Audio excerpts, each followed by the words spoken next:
দীঘায় জগন্নাথ মন্দিরের বিতর্কের অবসান দিয়ে শুরু করব সেরা 11। দেখছেন নিউজ 18 বাংলা। খোদ ওড়িশার আইনমন্ত্রীর বক্তব্যে সমাধান। বিভিন্ন মহল থেকে একের পর এক বিতর্কবান। দীঘার জগন্নাথ মন্দির নিয়ে বিভিন্ন মহলে বিতর্ক। ওড়িশার আইনমন্ত্রীর বক্তব্যে বিতর্কের অবসান। বিতর্কের সূত্রপাত কি, কিভাবে অবসান জানবো। আমাদের প্রতিনিধি সুজিত ভৌমিক রয়েছেন সঙ্গে। সুজিত, দেখো রুমিলা, যে ঘটনা সামনে আসছিল বারবার করে, যে ঘটনাকে ঘিরে বিতর্ক সামনে আসছিল, যে বিতর্কের জবাবে মুখ্যমন্ত্রী খোদ বারবার করে জানিয়েছিলেন যে কাঠ বিতর্কে যে অভিযোগ আনা হচ্ছে সেটা মিথ্যে।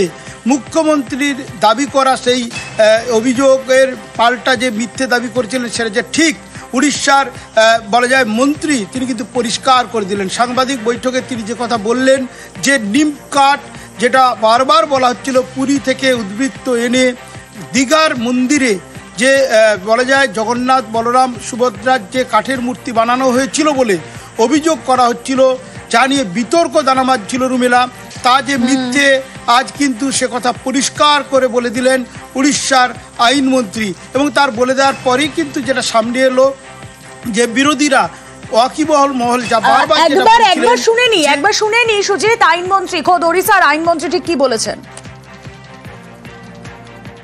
महाप्रभु का जो सेक्रेड वुड, जो दारू के जो बचा हुआ जो ये लकड़ी, इसमें वहाँ जगन्नाथ दीघा के जगन्नाथ मंदिर में मूर्त को बनाया गया है। ये सरासर झूठ है, क्योंकि वहाँ महाराणा सेवक जो समाज है उन लोगों से बात करने की बाद ये बात सामने आया कि दारू के जितने बचे हुए अंश है इसमें और फिर मूर्त बनाने की जो प्रक्रिया वो हो नहीं सकता है। तो इस बारे में फिर जब जो दैतापति समाज के सेक्रेटरी जो है उनके साथ जब उनका इंक्वायरी हुआ तो वो भी स्वीकार किए कि जो मैं बोल दिया था वो स्लिप ऑफ टंग था, मैंने ऐसे गलत में बोल दिया, मेरा गलती हुआ है, ये स्वीकार किए। और इसने बोले कि लाइक भुवनेश्वर में एक सुदर्शन महाराणा करके एक महाराणा, मतलब उनके पास ये मूर्तिकार, उनके पास ये मूर्त बनाया गया है। और ये on investigation, like when the investigation was on, when Sudarshan Maharana was asked, वो भी इस उस बात का पुष्टि किए। उसमें उनका भी स्टेटमेंट ये था कि मूर्त का जो निर्माण हुआ है ये नीम का जो लकड़ी इसमें बनाया गया है, लेकिन ये नहीं है, मतलब जो दारू के बचे हुए अंश से जो बनाने की जो दावा ये लोग बोल रहे थे वहाँ जैसे, वो नहीं है। तो ये एक बात का पुष्टि हुआ कि लाइक जगन्नाथ जी का कोई दारू के लकड़ी इस काम में व्यवहार नहीं हुआ है। দারু ব্রহ্ম নিম কাঠ যা দিয়ে নবকলেবরে 2015 নবকলেবরে পুরীর জগন্নাথ বিগ্রহ পুনঃপ্রতিষ্ঠিত হয়েছিল, সেই কাঠ নাকি ব্যবহার করা হয়েছে দীঘার জগন্নাথ মন্দিরে। এই নিয়ে বিতর্ক শুরু হয়েছিল। আপনারা নিজেরাই শুনলেন, হরিচন্দ্রন, পৃথ্বীশ হরিচন্দ্রন আইনমন্ত্রী ওড়িশার, তিনি ক্লিয়ার করে দিলেন না, একেবারেই নয়, এই কাঠ অন্য কাঠ। বিতর্কের অবসান। কথা বলবো আমাদের প্রতিনিধি সুজিত ভৌমিক রয়েছেন সঙ্গে। সুজিত, আসলে এই জগন্নাথ ধাম ঘিরে বিতর্ক নানা রকম। এক তো জগন্নাথ ধাম এই নাম নিয়ে বিতর্ক, তারপর আমরা দেখছি যে এই যে নিম কাঠ কোথা থেকে আনা হয়েছে তা ঘিরে বিতর্ক। তাহলে সার্বিকভাবে জগন্নাথ ধাম নিয়ে বিতর্কের একটা অবসানের জায়গায় আমরা পৌঁছচ্ছি। একেবারে, কারণ বিতর্ক নিয়ে যারা তদন্ত করেছিলেন সেই উড়িষ্যা সরকার, তারাই যখন বা তাদের মন্ত্রিসভার সদস্য যখন পরিষ্কার করে দিলেন যে অভিযোগ মিথ্যে এবং বিতর্ক ঠিকঠাক ছিল না, বিতর্কের কারণও রুমেলা ঠিক ছিল না, তখন কিন্তু আর বলার অবকাশ নেই যে এই যে অভিযোগ মূলত ওয়াকিবহাল মহল বলছে রুমেলা সবটাই রাজনৈতিক উদ্দেশ্যে বলা যায় এই অভিযোগ আনা হচ্ছিল। কিন্তু সেই অভিযোগকে ঘিরে শোরগোল শুরু হয়, সেই অভিযোগকে ঘিরে বিতর্ক দেখা দেয়, কিন্তু সবটাই যে মিথ্যে সেটা কিন্তু দাবি করলেন কারা, তা উড়িষ্যা সরকারের এক মন্ত্রী এবং সেই সরকার যারা কিনা তদন্ত করেছিলেন এই অভিযোগের। এবং যা নিয়ে হইচই আমাদের রাজ্যে যেমন হয়েছে, উড়িষ্যাতেও হয়েছে এবং প্রতিবেশী দুই রাজ্যে রীতিমতো বলা যায় বিষয়টি নিয়ে শোরগোল শুরু হয় এবং বিতর্ক সামনে আসার পর থেকে তদন্ত শুধু নয় চাপান উত্তর হতে থাকে, অভিযোগ পাল্টা অভিযোগ। কিন্তু শেষমেশ যেটা দাঁড়ালো এবং বলা যায় প্রতিবেশী রাজ্য উড়িষ্যার যে সরকারের যে মন্ত্রী, আইনমন্ত্রী যে কথা বলে দিলেন, তারপর আর বিতর্কের অবকাশ থাকলো না। আসলে গোটা বিষয়টি নিয়ে সরব হতে হয়েছে খোদ মুখ্যমন্ত্রীকে। রাজ্যের মুখ্যমন্ত্রী আজ মুর্শিদাবাদে গিয়েও তিনি কিন্তু এই প্রসঙ্গ তুলে দুঃখের সঙ্গে বলেছিলেন বা খেদের সঙ্গে যে এই নিম কাঠ চুরি করার ব্যাপারে অভিযোগ জানানো হচ্ছে, সেটা যে তিনি দাবি করেছিলেন তার দাবি যে সঠিক, যেই প্রসঙ্গ তুমি তুলে ধরলে, অনেক ধন্যবাদ। মুর্শিদাবাদে জনসংযোগ করেন মুখ্যমন্ত্রী মমতা বন্দ্যোপাধ্যায়, সেখানে গিয়ে কড়া জবাব দেন। তার পাশাপাশি ঠিক কি হলো আজ মুর্শিদাবাদের প্রথম দিনের সফরে দেখুন।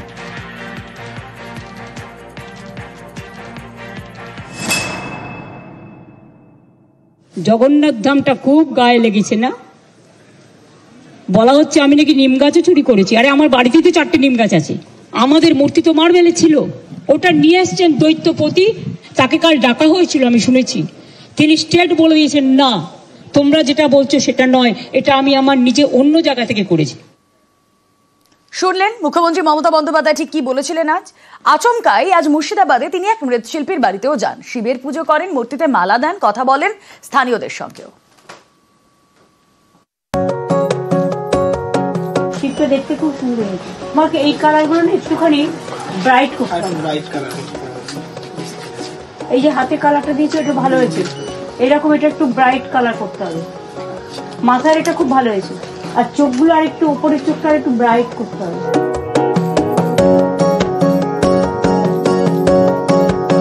মুর্শিদাবাদ সফরে মুখ্যমন্ত্রী সোমবার পৌঁছন বহরমপুরে। জেলা শাসকের অফিসে বৈঠকের পর যান সার্কিট হাউসে। এই যাত্রাপথেই সারেন জনসংযোগ। পড়াশোনা ভালো করে করো তো, ভালো বড় হতে হবে অনেক, ঠিক আছে? খুব ভালো করে পড়াশোনা করতে হবে।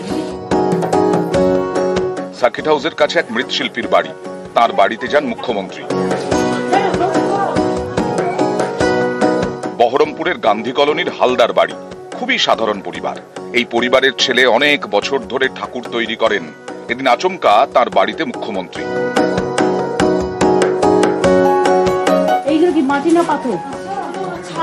মৃৎশিল্পীর বাড়িতে এই ঢাকা দেওয়া মূর্তি নজরে পড়ে মমতার, শিব মূর্তি। আজই এই মূর্তি নিয়ে যাওয়ার কথা ছিল, কিন্তু যারা অর্ডার দিয়েছেন তারা পরের সপ্তাহে নেবেন বলে জানিয়েছেন। এই মূর্তি মনে ধরে মুখ্যমন্ত্রীর, খুঁটিয়ে দেখেন। এই যে হাতে কালারটা দিয়েছে এটা ভালো হয়েছে, এরকম এটা একটু ব্রাইট কালার করতে হবে। মাথার এটা খুব ভালো হয়েছে, গলার এই দুটো যে তুমি খাজ করেছো না, এটাতেও দুটো লাল চিহ্ন দিয়ে দিই, তাহলে ম্যাচ করবে। হ্যাঁ, আর চোখগুলো আর একটু উপরের চোখটা একটু ব্রাইট করতে হবে। শিব মূর্তিতে মালা দিয়ে পুজোও করেন মমতা বন্দ্যোপাধ্যায়। আমাদের তো মান্থলি বলে কিছু নেই, ধরেন এই সিজনাল ব্যবসা, সিজনে দুর্গা টুগা হয় যা হয়, আর এই অফ সিজনে দুটো একটা কালী টালি শিবটি এসব যদি হয়। ভালোই লাগলো, কোনোদিন তো আসে না, এর আগে অনেকবারই এসছে কিন্তু ঢুকিনি, এই বছর যাই ঢুকলো, ভালো লাগলো। আমার একটা শিব ঠাকুর রাখা ছিল, এখানে শিব ঠাকুরটা দেখলো।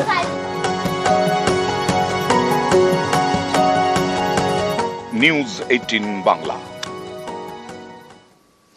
মুর্শিদাবাদ সফরে মুখ্যমন্ত্রী বহরমপুরে গিয়ে তার চড়া সুর দাবি করলেন বহিরাগতরাই পরিকল্পনা করে অশান্তি করেছে, নিশানা করলেন বিজেপিকেও।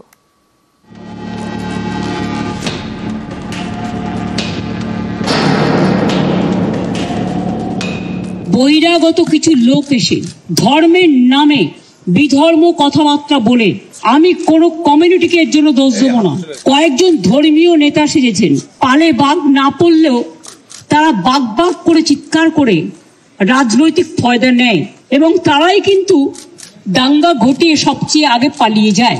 গৃহশত্রু মানে যারা জেলার শত্রু, বাংলার শত্রু, who are creating always communal tensions, selling the country instead of doing the communal violence. Please take care about the border. Please take care about India. Please save India from any disaster. Please give justice to the people who have lost their dear ones. Don't play dirty politics or nasty politics. I am the last person to tolerate আমি বিজেপিকে এখনো মনে করি ওরা হচ্ছে সুপারস্তম। I have seen 10-12 Prime Minister. I worked with them. I'm not talking about Prime Minister, but who is now acting Prime Minister. Take care for border. When you are in the chair, you cannot divide the people. ওয়াকফ আইনে প্রতিবাদের নামে তাণ্ডব, লুট। গত মাসে এ নিয়ে উত্তেজনা ছড়ায় মুর্শিদাবাদের সুতি, শামশেরগঞ্জে। এখনো অনেক জায়গায় সেই তাণ্ডবের ক্ষত স্পষ্ট। সুতিতে যাব, ওখানে বিডিও অফিসে যারা আমার সাথে দেখা করতে চান, ক্ষতিগ্রস্ত হয়েছে বা কিছু, তারা আমার সাথে কথা বলতে পারেন। সেটা পুলিশ অ্যারেঞ্জমেন্ট করে নিচ্ছে, অ্যাডমিনিস্ট্রেশন। তেহট্টে যে আর্মি মারা গেছেন তার পরিবারকেও ডেকেছি, সুতিতে আসবে। বাড়িতেও যেতাম, কিন্তু যেহেতু বিজেপি ওদের দুজনকে সরিয়ে নিয়ে গেছেন, আমি নয় দুটো পরিবারের সাথে দেখা করে 10 লক্ষ টাকা করে আমাদের কমিটমেন্ট ছিল, হাতে তুলে দিয়ে আসতাম। সাম্প্রদায়িক দাঙ্গা যারা করে তাদের আমরা ক্রিমিনাল বলি, তাদের আমরা কোনো ধর্ম, বর্ণ, জাতি হিসেবে বিচার করি না। মুর্শিদাবাদের অশান্তিতে দুজনকে খুন করা হয়। তারা শামশেরগঞ্জের জাফরাবাদের বাসিন্দা হরগোবিন্দ দাস এবং তার ছেলে চন্দন দাস। শনিবার থেকে এই নিহতদের পরিবার সল্টলেকে এ নিয়ে শামশেরগঞ্জ থানায় অপহরণের অভিযোগও দায়ের হয়েছে। রবিবার সল্টলেকে তাদের জিজ্ঞাসাবাদ করে পুলিশ।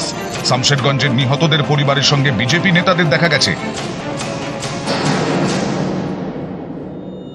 আমি নয় দুটো পরিবারের সাথে দেখা করে 10 লক্ষ টাকা করে আমাদের কমিটমেন্ট ছিল, হাতে তুলে দিয়ে আসতাম। তো আপনারা লুকিয়ে নিয়ে গেলেন কেন? এটা কিডন্যাপিং করে নিয়ে যাওয়া নয়, কাউকে নিয়ে যাওয়া। আমি এসেছিলাম ওদের সাথে দেখা করতে, কিন্তু আমার কোনো দোষ নেই। তাদের লুকিয়ে নিয়ে যাওয়া হয়েছে কেন? তার মানে ডাল মে কি কুছ কালা হ্যায়। বাট যারা দাঙ্গা করেছেন তারা বুঝে রাখুন, আপনারা করছেন দাঙ্গা আর গালাগালি খাচ্ছি আমি। কেন?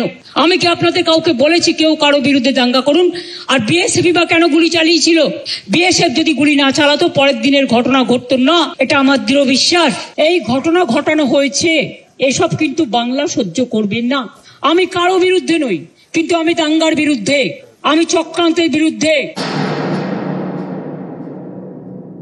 ঘটনা ঘটার পরের দিনই মানবাধিকার কমিশন চলে এলো। কই মণিপুরে তো যায়নি, 2 বছর ধরে গন্ডগোল হয়েছে।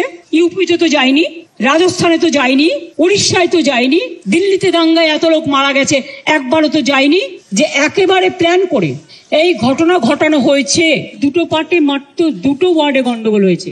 সেটাও কারা করিয়েছেন প্ল্যান করে, কি করে করিয়েছেন, কিভাবে করিয়েছেন? আমি এই কটা দিন ধরে অনেক ক্রস চেক করেছি, রেকর্ডও করেছি। 2-3টে লোক আছে যারা এই গন্ডগোল পাকাচ্ছে। তারা নাকি বিরাট বিরাট ধর্ম নেতা, আর আর্থিক উৎস আমার মনে হয় বিজেপির নেতাদের জিজ্ঞেস করবেন, তারাই বলে দেবে। এর টোটাল সত্য তথ্য। আর কিছুটা আমার বাকি আছে, পেয়ে গেলে প্রেসের সামনে আসবে।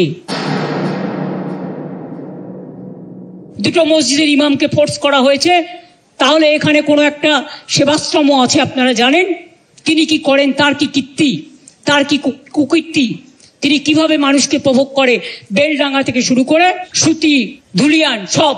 আমি কিন্তু প্রত্যেকটা কাজ জানি। আমাকে এত দুর্বল ভাবার কোনো কারণ নেই। যখন ওয়াকআপ নিয়ে আন্দোলন হয়েছিল 48 ঘন্টা লাইট নিভিয়ে রেখেছিলেন, উনি এটা করতে পারেন না, it's a criminal offence. News 18 Bangla.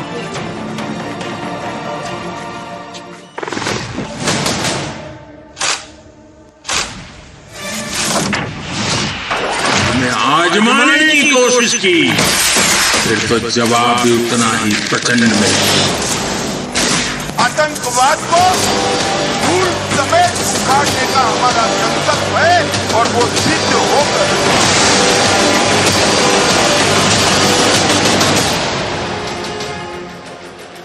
পাকিস্তানের ভরসা সেই চীন, ভারতের পাশে রাশিয়া, মহাশক্তিধর রাশিয়া। নরেন্দ্র মোদীকে ফোন ভ্লাদিমির পুতিনের, সন্ত্রাসবাদ দমনে পাশে থাকার বার্তা। আর এদিকে গোয়েন্দারা মনে করছেন পহেলগাঁওয়ের জঙ্গিরা কাশ্মীরেই আছে, কড়া নজরদারি এড়িয়ে তারা সীমান্ত পেরোতে পারেনি।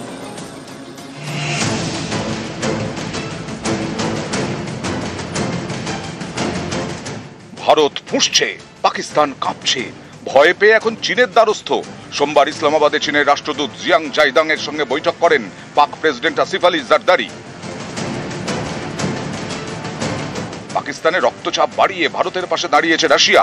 এর আগে আমেরিকা পাকিস্তানকে কড়া বার্তা দিয়েছে, এবার ভারতের পাশে রাশিয়া। বিদেশ মন্ত্রকের মুখপাত্র রণধীর জয়সওয়াল জানিয়েছেন,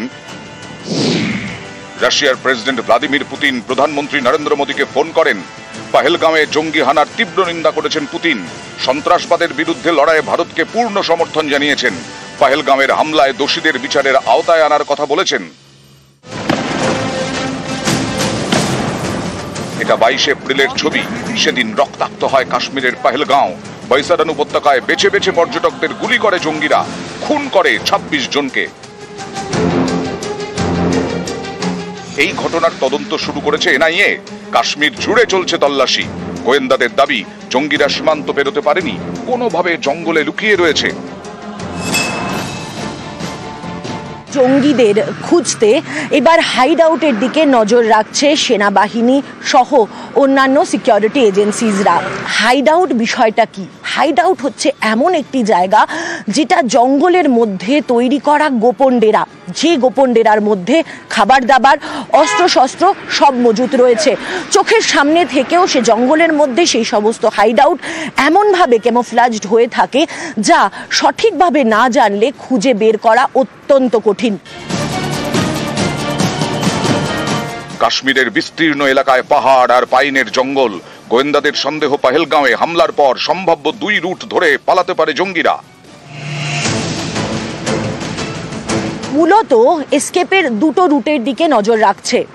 এক, দক্ষিণের দিকের রুট, যে রুট চিরাচরিতভাবে জঙ্গিদের সিম্পাথাইজার বা জঙ্গিদের পৃষ্ঠপোষকদের রয়েছে বলে জানা যাচ্ছে। পহেলগাঁও থেকে কোকরনাগ হয়ে দাকসুম হয়ে একেবারে সিনথল টপ, যে সিনথল টপ পৌঁছে যাচ্ছে পীর পাঞ্জালের ওপর, এবং সেই পীর পাঞ্জালে রয়েছে একাধিক জঙ্গিদের হাইড আউট, যাকে খোলা নজরে খুঁজে পাওয়া অত্যন্ত কঠিন। অন্যদিকে আরও একটি নজর রয়েছে উত্তর কাশ্মীরের একটি রুটের দিকে। পহেলগাঁও থেকে ত্রাল হয়ে একেবারে সোনমার্গ হয়ে সোজা উত্তর কাশ্মীরের কুপওয়ারার লোলাব ভ্যালি, যে লোলাব ভ্যালিতেও একাধিক হাইড আউট রয়েছে বলে জানাচ্ছে এই সিকিউরিটি ফোর্সেসরা। পহেলগাঁওয়ে জঙ্গি হানার পরেই কাশ্মীর জুড়ে চলছে তল্লাশি। অপারেশনে যৌথ বাহিনী, এলওসিতে কড়া নজরদারি। এই পরিস্থিতিতে দাঁড়িয়েও হাইড আউট খুঁজে বের করার চেষ্টা করছে বাহিনী। তার কারণ, তারা মনে করছে জঙ্গিরা এখনো কাশ্মীর উপত্যকার মধ্যেই রয়েছে। যেভাবে একেবারে সীমান্তবর্তী অংশে বাহিনীদের নজরদারি অনেক বেড়ে গিয়েছে, সেই পরিস্থিতিতে দাঁড়িয়ে এক্সফিল্ট্রেট করা এখনো সম্ভব হয়নি জঙ্গিদের, তেমনটাই মনে করছে সমস্ত রকমের যারা বাহিনীরা রয়েছে। ক্যামেরা পার্সন আপু পাঠকের সঙ্গে মৈত্রী ভট্টাচার্য, নিউজ 18 বাংলা। যুদ্ধের প্রস্তুতি ভারতে। যুদ্ধকালীন পরিস্থিতির জন্য প্রস্তুতি। 7ই মে একাধিক রাজ্যে মক ড্রিল, এয়ার স্ট্রাইক, পণবন্দি পরিস্থিতির মোকাবিলা। ব্ল্যাকআউটের সময় সতর্ক থাকা ড্রিল, নাগরিকদের সিভিল ডিফেন্সের পাঠ, গুরুত্বপূর্ণ ভবন ও ব্রিজ রক্ষার পদ্ধতি। মক ড্রিলে যুদ্ধকালীন পরিস্থিতির প্রস্তুতি।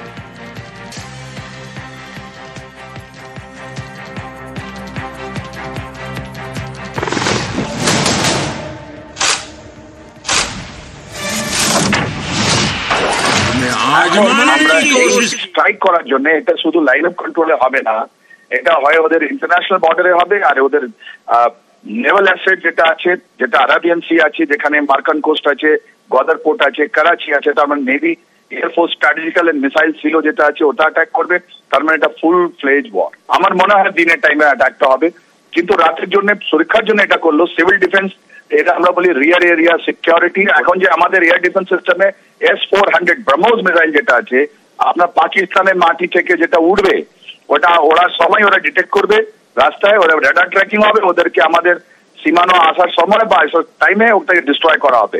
রিসোর্স ওয়ার ফাইটিং ক্যাপাবিলিটি এটা বলি। ওয়ার ফাইটিং ক্যাপাবিলিটি শুধু আমাদের ডিফেন্স ফোর্সেস নয়, ওর মধ্যে মানুষের অনেকগুলো যোগদান। যুদ্ধক্ষেত্রে যাওয়ার জন্য প্রস্তুতি নেবেন আমি জানি, তাহলে পেছনে আমাদের কি দরকার? পেছনে আমাদের ডিফেন্স প্রোটেকশন, পেছনে আমাদের মানুষের সাপোর্ট, পেছনে আমাদের হসপিটালের সাপোর্ট, চেন আছে, লজিস্টিক চেনটা অ্যাক্টিভেট হয়ে গেছে এখন।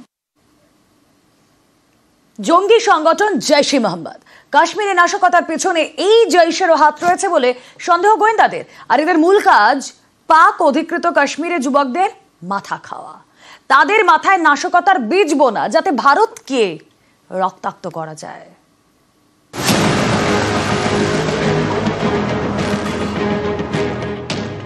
জৈশ-ই-মোহাম্মদ এখন নাম বদলে এই জঙ্গি সংগঠন কাজ করছে কাশ্মীরে। জৈশ-ই-মোহাম্মদ ভারতে নিষিদ্ধ, রাষ্ট্রসংঘ, নিউজিল্যান্ড, সৌদি আরব, ইউরোপিয়ান ইউনিয়ন, ইংল্যান্ড, আমেরিকাও জৈশকে নিষিদ্ধ জঙ্গি সংগঠনের তকমা দিয়েছে। এই সংগঠনই নতুন নামে কাজ করছে কাশ্মীরে একাধিক ছায়া সংগঠনের মাধ্যমে। লস্কর ই তৈবার ছায়া সংগঠন দ্য রেজিস্ট্যান্স ফ্রন্ট এই টিআরএফ এর জঙ্গিরাই পেহেলগাঁওয়ে হামলা চালায়। লস্করের মতো জৈশও তৈরি করেছে একাধিক ছায়া সংগঠন, যেমন কাশ্মীর টাইগার্স, কাশ্মীর ফ্রিডম। জম্মু কাশ্মীরে নানা নাশকতা চালিয়েছে জৈশের এই ছায়া সংগঠনগুলি। 2024 সালে জুলাইয়ে জম্মু ডোডা ও কাঠুয়ায় হামলার দায় স্বীকার করে কাশ্মীর টাইগার্স। নাশকতা চালাতে দরকার দল, হামলার প্রশিক্ষণ এবং অবশ্যই টাকা। আন্তর্জাতিক মঞ্চে নিষিদ্ধ সংগঠনের পক্ষে প্রকাশ্যে কাজ চালানো কঠিন, তাই নাম বদলে ফেলেছে জঙ্গি সংগঠন। গোয়েন্দারা জানতে পেরেছেন ট্রাস্ট তৈরি করে কাজ করছে জৈশ-ই মোহাম্মদ। খুদ্দুম আল ইসলাম আল রহমত ট্রাস্টের আড়ালে চলছে জঙ্গি সংগঠন। পাকিস্তান অধিকৃত কাশ্মীরে এইসব ট্রাস্টের নামে চলছে একাধিক মাদ্রাসা, হাসপাতাল। পাক অধিকৃত কাশ্মীরে জৈশের ঘাঁটি বালাকোট, সেই বালাকোটেই মাদ্রাসা চালায় জৈশ। এইসব মাদ্রাসায় চলে মগজ ধোলায়। এইসব মাদ্রাসা আসলে জঙ্গি তৈরির কারখানা। জৈশের হয়ে মাদ্রাসা চালায় আব্দুল মজিদ সুলেমানি ওরফে মাজিদ সুলেমানি। জৈশ-ই মোহাম্মদের শীর্ষ কমান্ডার মাজিদ সুলেমানি। গোয়েন্দাদের সন্দেহ জৈশের ছায়া সংগঠনগুলি সেই পরিচালনা করে। একাধিকবার কাশ্মীরকে রক্তাক্ত করেছে জৈশ-ই মোহাম্মদ। ভারতে একাধিক নাশকতায় তাদের নাম জড়িয়েছে। জৈশ-ই মোহাম্মদের প্রতিষ্ঠাতা মাসুদ আজহার 1994 সালে তাকে কাশ্মীর থেকে গ্রেপ্তার করা হয়। 1999 সালে নেপাল থেকে ইন্ডিয়ান এয়ারলাইন্সের বিমান হাইজ্যাক করে পাক জঙ্গিরা। যাত্রী সহ সেই বিমান আফগানিস্তানের কান্দাহারে নিয়ে যায়। সেই যাত্রীদের বিনিময়ে মাসুদ আজহার সহ একাধিক জঙ্গিকে মুক্তি দেয় ভারত সরকার। তাদের মধ্যে একজন মুস্তাক আহমেদ জারগার। এনআইএর সন্দেহ পেহেলগাঁওয়ের হামলার সঙ্গে এই মুস্তাক আহমেদ জারগারও জড়িত। পাকিস্তানে থাকলেও কাশ্মীরের বিচ্ছিন্নতাবাদীদের মধ্যে তার প্রভাব রয়েছে। পেহেলগাঁওয়ের হামলায় স্থানীয়দের কেউ কেউ জঙ্গিদের সাহায্য করে। এই ওভারগ্রাউন্ড ওয়ার্কারদের মদত দেয় মুস্তাক আহমেদ জারগার। রবিবার এমনই এক ওভারগ্রাউন্ড ওয়ার্কারের দেহ উদ্ধার হয়। কুলগামের বাসিন্দা ইমতিয়াজ। তার কাছে জঙ্গিদের গতিবিধির খবর ছিল। তাকে আটক করে জঙ্গিদের খুঁজে যায় পুলিশ। আচমকা পুলিশের হাত থেকে পালিয়ে নালায় ঝাঁপ দেন ইমতিয়াজ। সেই নালা থেকেই তার দেহ উদ্ধার হয়। নিউজ 18 বাংলা।